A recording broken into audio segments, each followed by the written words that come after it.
Well, hello there. How are you? Hello, we're back. Yes, yes. How's your week been? I can't complain. It's been a good week. Okay. Yeah, all things considered. You know what's I noticed this week was how gorgeous fall is. Ah, Because summer is my favorite season, mhm. bar none. Yes, yes. And so I do find it a little depressing when it gets colder outside. But then it's gorgeous. The colors, it's magical actually. So I'm in a better mood now. Okay. Well, I love fall. It's one of my favorite times. Really? Spring, but fall is number one and spring is number two. When I hear fall and spring, I think sinus season for me. It's when I had to battle my allergies, battle my body for Yes, functionality. yes, yes. I have to do the same thing. I mean, I battle the allergies too. But you're absolutely correct. The colors, and there have been times in my life where I've been so busy that the season just passed and I missed it. So now I take the moments. I like to walk outside in the fall. I like to take in the colors. I like to kind of choose my clothes that I want to wear and get the sweaters out. All the wonderful things that is all about fall. What about I'm you? surprised to hear you say that you've been so busy that you've missed whole seasons.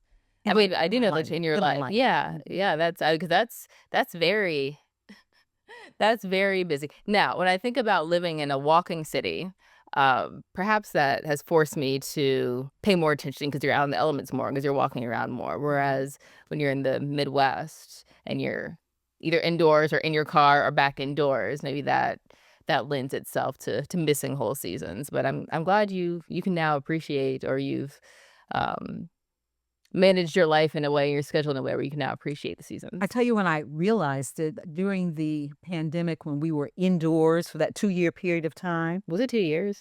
and I was sitting out on my back porch Mm. and doing work and everything. And it made me think, oh my goodness, I'm sitting here for not 15 minutes, not a half hour, but I'm actually sitting out here for 2 hours and just really taking in nature. And it's not for an event. It's not because we're barbecuing outside. It's not because there is something that is leading to something else. I am just sitting here, relaxing and living in this moment. And I thought, wow, it's really kind of cool because you would go from season to season. Living in the moment is pretty cool. Hmm. I can't argue with that, being able to focus on the present. Which is what we need to do more of. Yes, that's true. Present is all we have. The present is the present. The present is present. Can't go back, and you don't know what's going to happen in the future. So, yeah, interesting. Philosophies to live by. Absolutely. I was looking at some notes that I made recently about when you were a little girl and some of your favorite toys. Do you have any memory of any of your favorite toys when you were growing up? Let's see what comes to mind.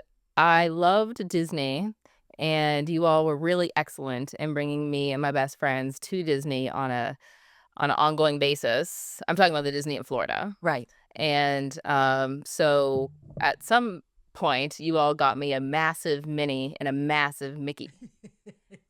And, I think probably they were taller than me for a while there.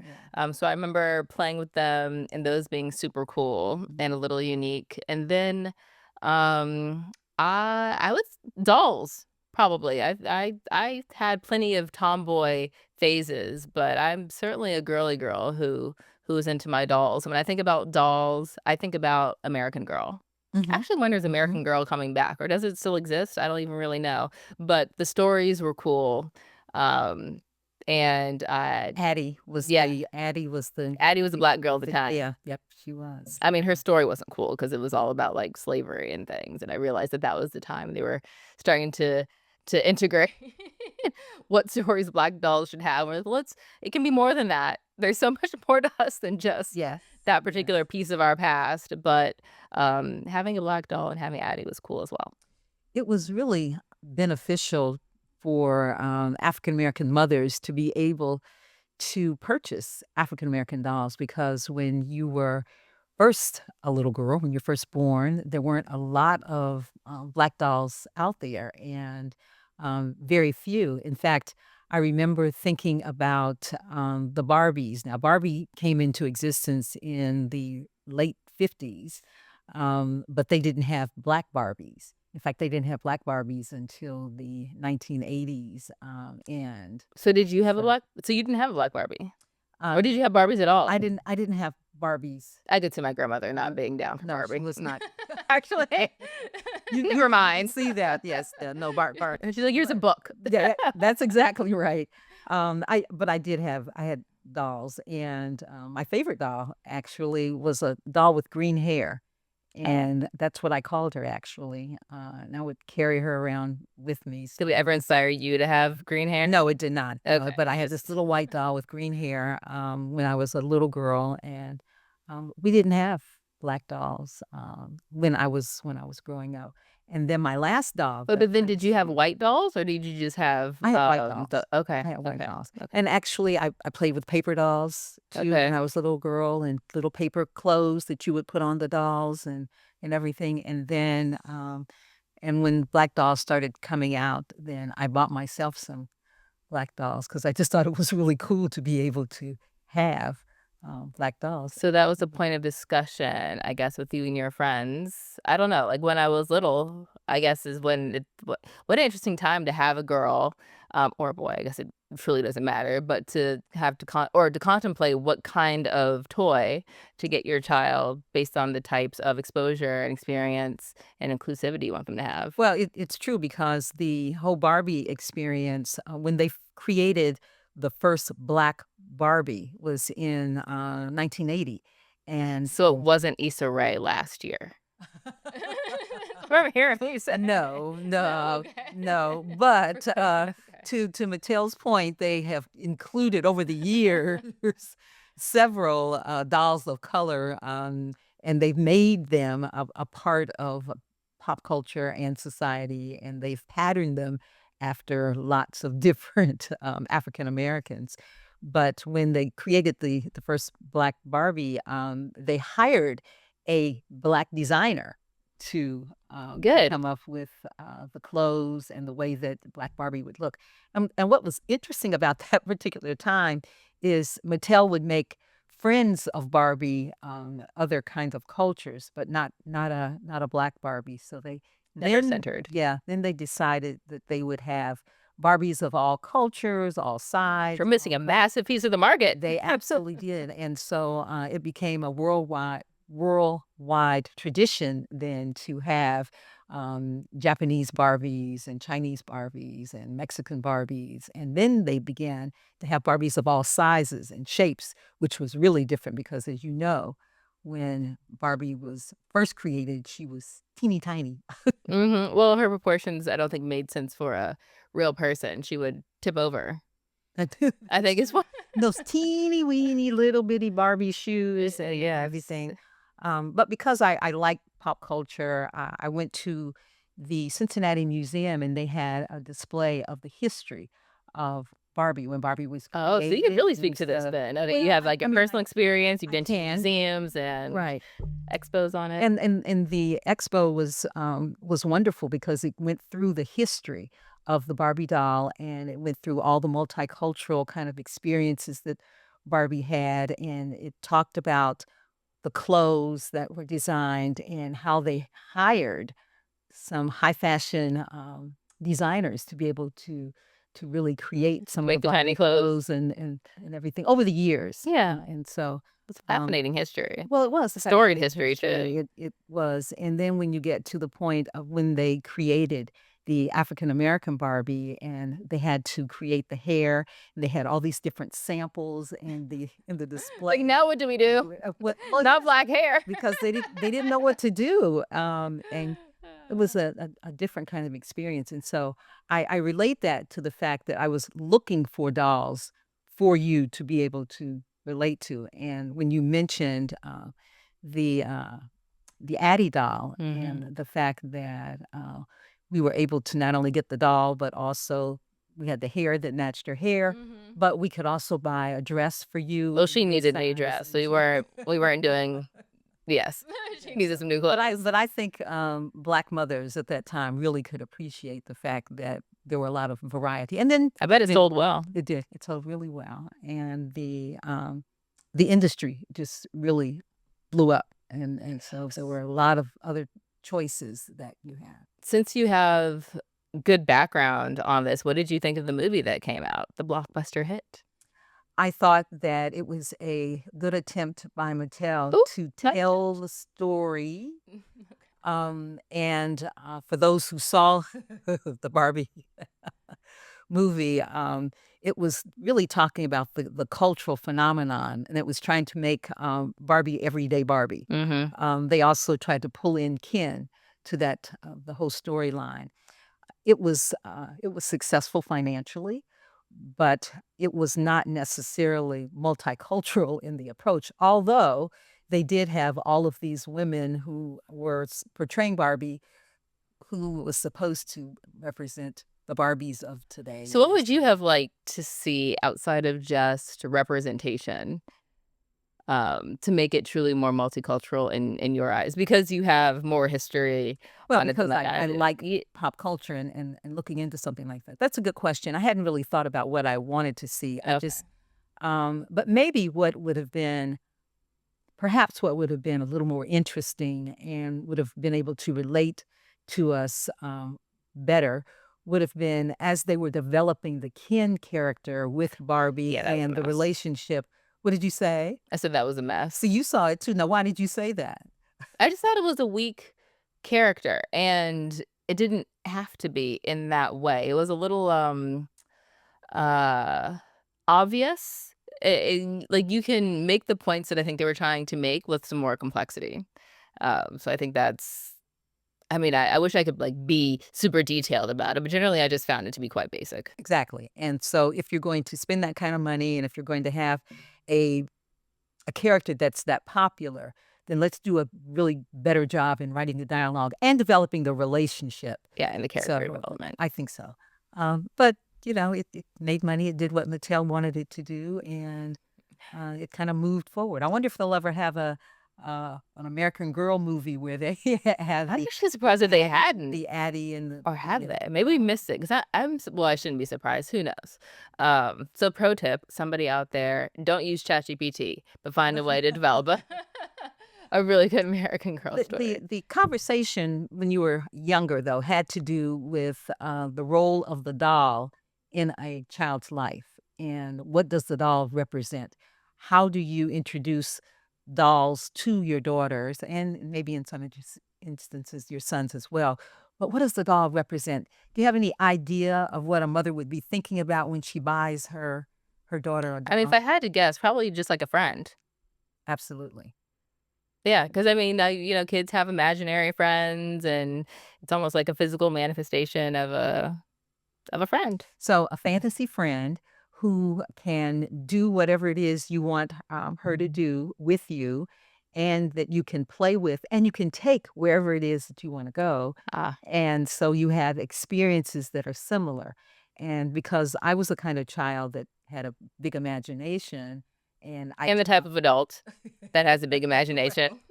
I talked with my characters with the dolls. So I would have several of the dolls, and then I would act out the characters, and each of them had their own personalities. And so I would try to teach you that too when we were playing with dolls, when we were dressing up What did I dolls.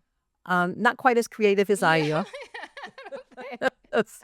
You would kind of look at me like, "Mommy, I don't want Yeah, her I to don't. do whatever." And but it was a fantasy world. Did my father play dolls with me? Your father played dolls with you. Your father played everything Yeah, I with would say you. I don't remember it, but it would not surprise me that he would play Yes. anything with me Yes, regardless. you had a little playroom, I remember Playroom. and so in the playroom, there was a little school set up there, so you would learn the alphabet, and then we would try to have you teach your dolls the alphabet and the songs, and whatever the lessons were in preschool, we would go to your playroom and have you to sort of act out those particular lessons too, as a part of learning, but trying to make it fun. Looking back now, I would say my favorite part of a doll, and I guess it evolved, it might not have existed when, um, dolls were first being introduced. Actually, let's take it, like, not just a doll, but to Barbie. I love the fact of, like, a doctor Barbie or a lawyer Barbie, or an astronaut Barbie. Absolutely. I think that's the part to me that's really cool. It's less about the Barbie piece of it, and more about, like, you can be this ideal of Barbie, but also you can be this too. You're like Barbie plus. And that was very intentional when, Mattel decided to evolve and We're gonna allow women in the workplace, I so let's that's no, you're making a joke, but that's absolutely Oh, yeah, I what they know. decided, Yeah. and to be able to have Barbie to demonstrate not only the professional side, but you can be anything that Yeah, you you wanna want be was yeah. was really kind of fun, and I love the displays and all of the different kinds of, Barbies and the characters that we had a chance to see in the museum, and I went with, several sisters from another organization that I'm a part of, and we had the best time having fun and playing and thinking about our childhood. Not a lot of African Americans were in the museum Oh, really? that Why do you think that particular time. is? I think that maybe they didn't, advertise it to the African American community, I'm not quite sure, Hmm. but because, we were an African American group, and we were talking about our doll experiences, and it was, uh, it was great to be able to go through the memories, but also each of our daughters had different kind of experiences with Barbie, and what you just brought up, the whole professional side, gave them a chance as mothers to be able to expose their daughters Mhm. to some careers that they hadn't even thought about, so it was good, and it was an afternoon that I really enjoyed. Oh, good, I'm glad. I'm sorry to hear that there weren't more, African American participation, but just 'cause I think that things like that are important, and the history is important, and the experiences are important, and, um I know that it's different in larger cities versus smaller cities, but one of the things that I see now being in a smaller size city or a mid-sized city is the lack of integration and some really cool experiences, and it really is like all the black folks are doing this, or all the white folks are doing this, and I'm like, "Oh, no," but then y'all are missing out on so many amazing Right. things, like, across the board. I just wish there was more, like, true integration. Well, there was this little girl, who was there with her mommy, and, of course, I went up to talk to her and wanted to know, how she enjoyed the Barbie, experience, and she had a little bag, and I said, "So, did you buy something for your mommy?" And she thought that was funny. She said, "No, mommy bought the bought this, and this is for me to put into my Barbie playhouse." And Yes. so she was talking about her Barbie playhouse, and I said, "So tell me what's in your Barbie playhouse." And so she talked about the things in her playhouse, and then she said, "And I have a Barbie car." And so she was talking about her little Barbie Yeah, convertible, the and convertibles and so everything. just being you said the convertible was it? Yes, yes. You had a They still convertible. have the appeal. You had a convertible. It wasn't a Barbie convertible, but you had a convertible. Oh, the one where you can drive as a child? Uh-huh. Do you Yeah. know what color that was? This is what was it red? Yes. Okay, Yes. yeah, yeah, I have an affinity for red cars, but actually what I remember about that car is that at the time we lived in a house that was off of a really busy street, and I don't know where you were, like, in the house. I don't know where you guys were, and I can't remember whether it's you, my father, or both, but I was in wait, was I in my car or that my small car, or was I in one of you all's cars? This is just like a driving experience. I was not old enough to have a driver's license. I mean, I had to have been like 10 or 11. But I felt compelled to try to drive on my own without any adults around me at this age on a busy street. So I backed out of the driveway into the busy road. Thank God there were no cars going back and forth. But Yes. then Yes. I guess I'd watched you all enough to know, like, "Oh, this is not a good idea, let me, like, go forward." How did you all even figure out that I did that? Did I tell you? Was I so freaked out that I told you? Or was somebody watching out No, well, you wouldn't have been watching out the window 'cause you would've your ran out. grandmother was watching out this was on Grand Avenue, and you were in my little red sports car at that particular time, but your father had left you in the car for a moment to go do whatever it is, Oh, okay, okay. and that's what happened, and that's when you did that, and so your grandmother was watching out the window, and she went flying out the door, Sure. and so she told me about that experience. But you said that was on Grand Ave I think I Yes. might have just told on myself 20 years later. I did it on Spring Valley. Oh, I didn't know about the Spring I think Valley. now that I think it Okay. was, my father's Again? my father's car. I don't know where he went for a minute, but, Okay, okay. alright, Well, so that's how you learned how to drive, huh? yeah, go back and forth on this, yes, up and down Up and driveways, down the starting at the driveway. age of 8. That's funny. Okay. So, but I guess all those experiences helped you to get to where you are today, I'll take and it. so, I'll take it. so you weren't a doll then, you were actually a real Mhm, person driving. mhm. But very motivated. I don't know if it was the Barbie convertibles or just the cars around generally, but Yeah, wanted to drive. yeah, so, well, I'm glad you've lived through those experiences, You and me both. and, but the fantasy world is important, and it helps a child to be able to develop, herself into, the beginning stages of being a young woman, and also being able to play the role that you're going to play as mother, as girlfriend, as wife, as also. So that's what the doll experience allows one to be able to do as well. Got it. Okay. So I'm glad that you had fun. I'm not so glad about the driving The driving experiences, but okay, we Yeah, no, I mean, I'm glad I had fun too. It's a privilege to have a fun childhood, and I can look back fondly on mine. So I feel very grateful to you, my father, and then all the other folks who participated in making that a good experience for You me. did. You had a really good, strong network of friends and aunts and family members. Well, I was raised by a community for Yes. sure. That's my view on it anyway. Like definitely a strong core family, but then also like a broader community as well. It's actually one of the things I hear that's lost kind of in today's world for whatever reason, whether it's because folks move away or just the nature of family has shifted and changed. But I hear a lot of my peers talking about how they miss the community aspect of parenting and that it's just made it harder because then they feel like it's all on them.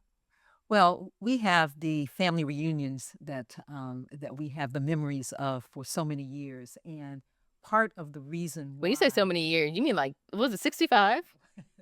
Like a lot of years. it was a lot of Yeah. years, and actually, your grandparents hosted the family reunion for like 35 years, and so it was very beneficial. And then, but it started before then with your grandparents, and so I guess if we add up all of the different years, and this is actually on both sides of the family, on my father's side and on my mother's side, and but the family reunions allowed us to be able to have that kind of connection that you were talking about, and to be able to know your relatives, know your cousins, and to be able to know something about the family history and to Yeah. grow up and to be a part of a total family unit.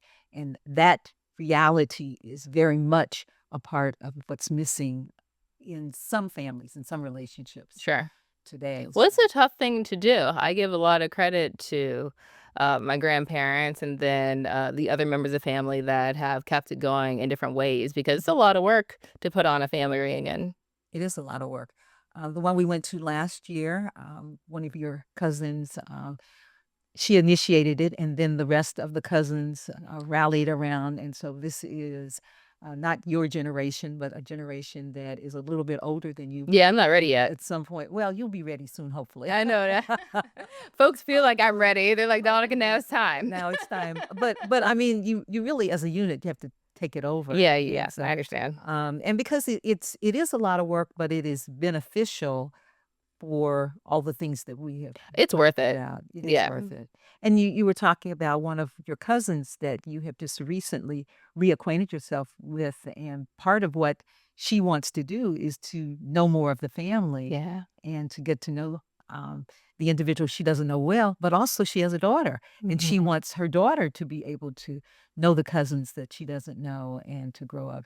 It's it's nothing like it. It's just I agree. it's great. And so, and I have the blessing now to be one of the older members. I know you're an elder. How do you I feel about am, that? I think it's crazy to watch you in that seat. it's crazy to be in that seat. I want you to know that. When I think about I am the oldest on this side of the family or the oldest on the other side of the family, and it's an honorary role to be able to have people to talk about how important it is to be connected and to have folks to show up.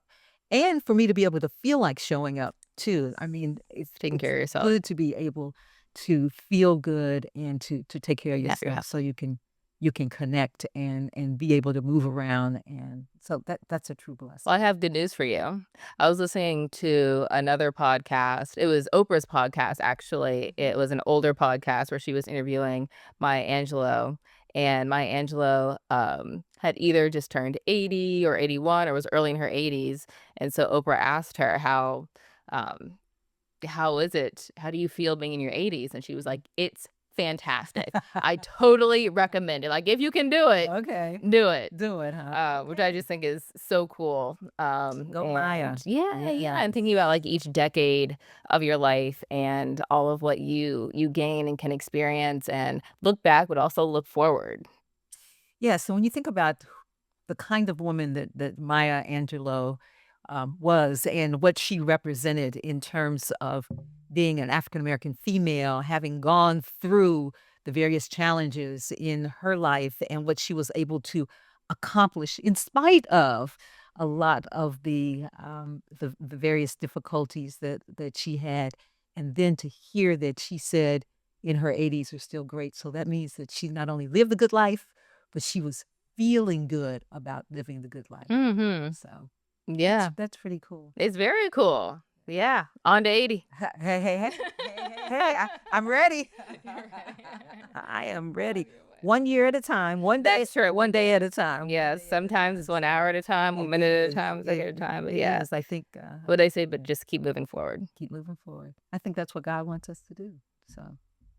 So you had a pretty busy week too. So It's somewhat busy, but I concluded my week by going to get a facial at a new spa, and I got some things done that I had never had done before, and so it was a whole really new experience. Yeah, but you also know me. I'm here for trying all the different beauty treatments and all that. Yes. I'm like, does it work? Test it on me.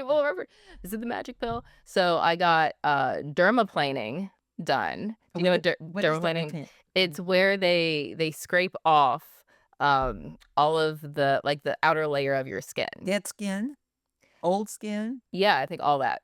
All that. Yeah. So you can do it. They recommend doing it like Wait. every 6 ish. Yeah. Yeah. It's like a razor. I mean, I didn't take a look at the actual mechanism, but I don't Like think razor or laser? razor. A razor.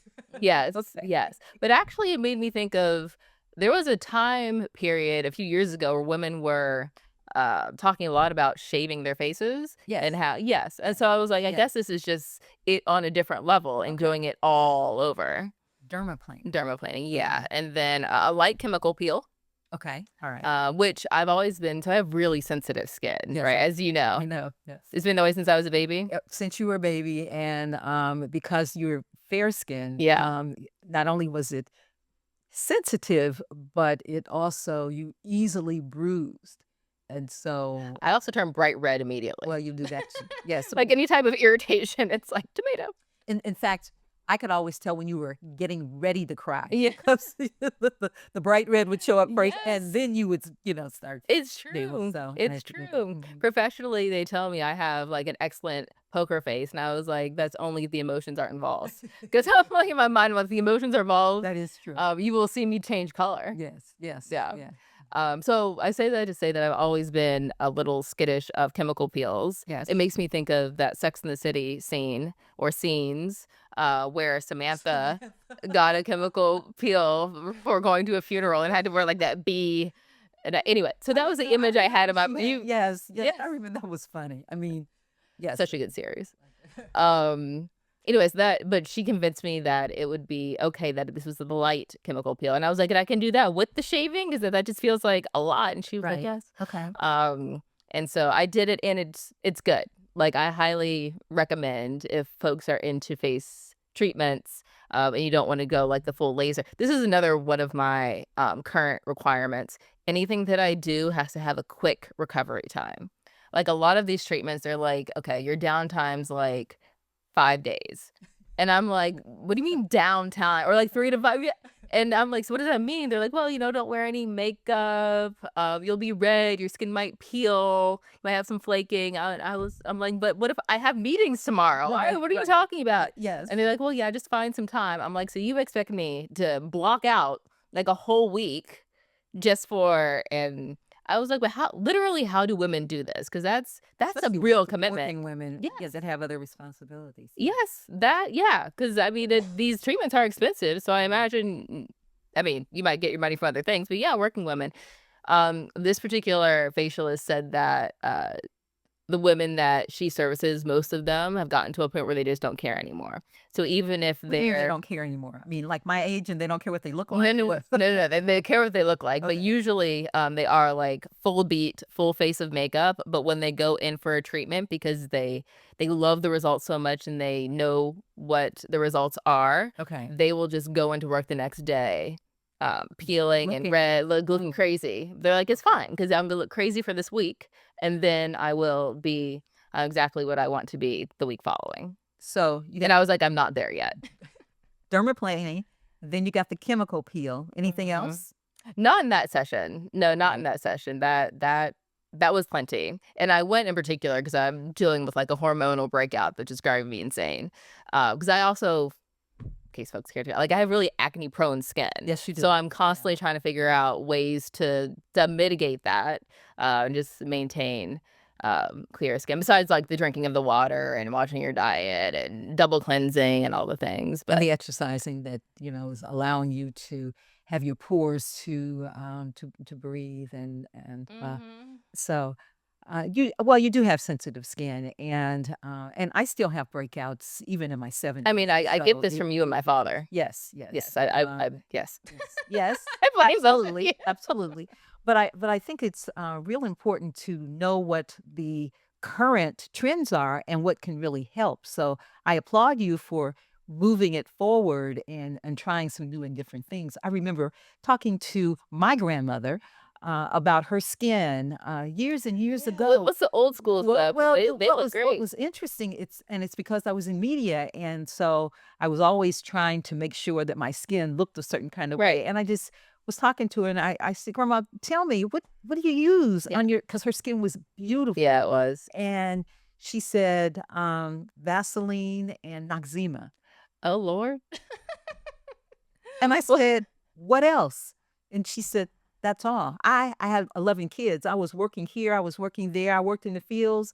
I didn't have time to be able to put on makeup and to do those kind of things. So, very naturally, she just used did you try it, like, after you had that conversation with, "Well, let me try it for a week and see what the results are," the Noxzema I did, but I couldn't imagine putting the Vaseline, on top of it? you know, but, later in talking to my mother, because my mother wore makeup, she believed in the red lipstick and to Yes. having the fully, made up face at a particular time, and I asked her about, skincare because she had beautiful skin too, Yeah. and she said, "I didn't wear a lot of makeup, but, what my mother believed, your grandmother believed, is that the food that she was eating kept her skin to be so beautiful and so I natural. believe that. And so she would say today, if you had explained this whole Oh, process, yeah, she'd be like, "Donnica, you're she'd say, insane. yeah, she'd say, don't spend that kind of Yeah, you're money. wasting Just your money, just yes, drink just your green juice and stop eating sugar." yep, there you go. I mean, really, You'll be good to go. point blank. And so, she would also say that we worry about these things much more than the previous generations because when you're blessed and you have natural beauty, just keep enhancing that which is naturally yours and just kind of move it forward. So I can I don't appreciate that. I don't think I don't worry, and I actually, for the most part, have enjoyed the aging process, Mhm. whether that's skincare related or just generally speaking. I feel like I show up, so much better, today than I did 10 years ago or, Sure. as I continue to mature, and so, but I do also enjoy looking my best and defining that based on what I want, not on what others want or perceive. Well, that's good. But, I mean, it That's would be good. foolish of me to think that I am unaffected by, the outside world in general and media and social media. The So magazines and the yeah, photographs and look, they that. spend a lot of money to make us think that we should look a certain way, Well, they do. and so They I'm do. sure that impacts, um I'm sure that impacts me for but I also just, like, do what makes you feel good. Well, I think that's good, and because I was in television for a number of years, I did have to pay attention to, my on-air appearance. I did have to pay attention to, my skin and, my hair and how I looked. So, I was probably a little more sensitive to it than you are, and what you're talking about now is the fact of understanding your own inner beauty as well as that which, is seen on the screen. I can appreciate that, but I was very sensitive to making sure that I at least put on makeup and looked a certain kind of way. And your Aunt San, is the one that indicated to me that I needed to wear more makeup because You need to step it up.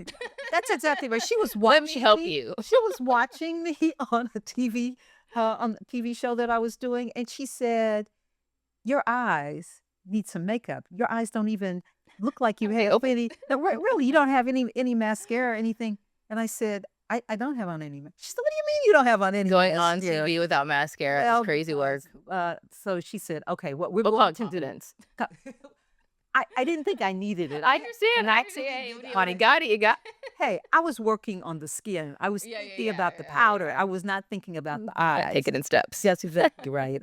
But she was really funny. She brought over to my apartment this whole little eye makeup kit and liner and That's the good eyeshadow round. and then mascara and she made me up and she said, "Now look." And I thought, wow, I had never seen that. We talked about that for years and years and years Oh, I love afterwards. that. And That's a so good it friend. was a good friend. That's the type of friend that you want, who Well, to can be honest, Yeah. and, but, I was in my be honest and 20s help. and help, but I had never worn eye makeup before, Yeah, so and then teach. it's and teach, and teach, and I received it, And you receive. and I actually liked the way that it looked, but it did take more time. Oh, I didn't it's just put on the powder and a little bit of lipstick and go. I it's did have to. unbelievable how much time can be spent. Yeah, yeah, It so can be very labor intensive, and I feel like it's just gotten worse and worse over time. I mean, you hear about, like, these, like, 10-step routines, and that's just for skincare. That's not even taking into consideration the makeup, and then it's